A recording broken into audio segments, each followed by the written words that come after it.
So, naagay baho among balay. O kay bawag unsa ni. Di ko siya baho kaayo. Pero baho gid siya. So, akong goal ron is mangita og unsa ang baho.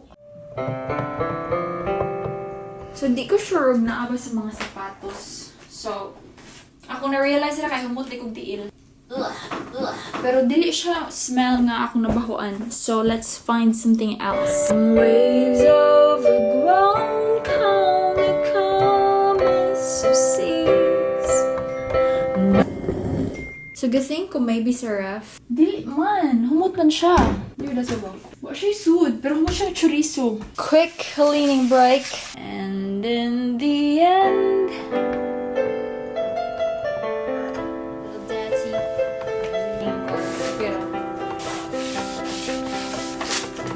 okay, kapay na ako. So, I have a theory na maybe it comes from this part. Not sure, but I think I have to unplug all this. Hopefully, di ko makurintihan.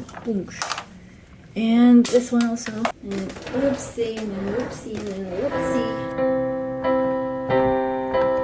Quick update! So, nahuman lang ko bago lang og pang mop diri. So far, wala pa ka nabahoan. Pero next time, magawas ko yung musodyo, makabaho pa ko. I will go back to looking for whatever that smell was.